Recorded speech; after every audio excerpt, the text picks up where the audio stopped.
Bismillahirrahmanirrahim. Assalamualaikum warahmatullahi wabarakatuh. Perkenalkan, nama saya Utami Apri Robilaijah dari Program Studi Akuntansi Syariah Angkatan 24 Universitas Tazkiyah. Di video ini, saya akan menjelaskan materi mengenai konsep hakim sebagai pembuat hukum dalam Islam.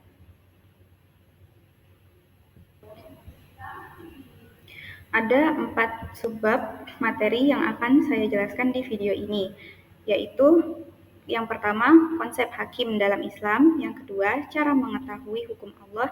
Yang ketiga, konsep baik dan buruk dalam Islam. Dan yang terakhir yaitu perbedaan ulama tentang baik dan buruk. Langsung saja ke materi yang pertama, yaitu konsep hakim dalam Islam. Di dalam bahasa Arab, hakim berasal dari kata hakama yang berarti mengadili atau menetapkan hukum atau memutuskan perkara.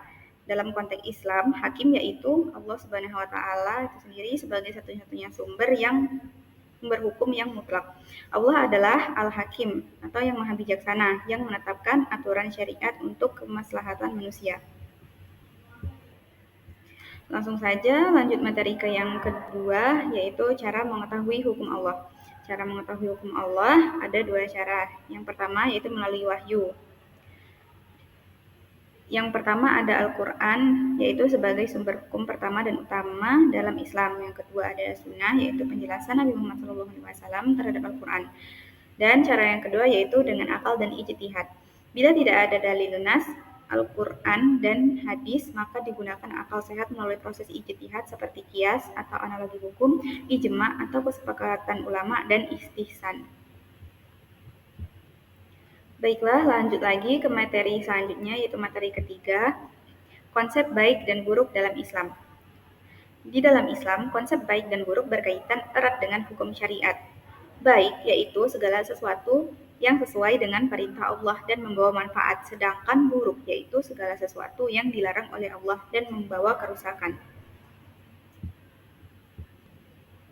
Di dalam Islam, baik dan buruk tidak sepenuhnya berdasarkan penilaian manusia, tetapi diukur dengan syariat. Nah, materi yang terakhir yaitu perbedaan ulama tentang baik dan buruk. Ada 2 pendapat ulama, yaitu pendapat pertama, baik dan buruk hanya diketahui melalui syariat. Ulama seperti golongan Asy'ariyah berpendapat bahwa akal manusia tidak dapat menentukan baik buruk tanpa petunjuk wahyu. Artinya, manusia harus menunggu ketentuan Allah untuk mengetahui mana yang baik atau buruk. Dan pendapat kedua yaitu akal manusia dapat mengetahui baik dan buruk. Ulama dari golongan Mu'tazilah berpendapat bahwa dengan akal saja manusia dapat membedakan mana yang baik dan mana yang buruk tanpa perlu wahyu. Tetapi hukum tetap harus berdasarkan ketentuan syariat. Mayoritas ulama Ahlus Sunnah menerima bahwa syariat menjadi ukuran final, tetapi akal tetap berfungsi membantu memahami. Dari keempat materi tadi, didapatlah 3 poin kesimpulan. Yang pertama yaitu hakim dalam Islam bukan sekedar sosok di pengadilan, melainkan Allah sebagai sumber hukum sejati. Yang kedua yaitu mengetahui hukum Allah harus berlandaskan wahyu dan akal sehat melalui metodologi ijtihad. Dan yang ketiga yaitu konsep baik dan buruk dalam Islam selalu terkait dengan syariat meskipun akal memiliki peran pendukung.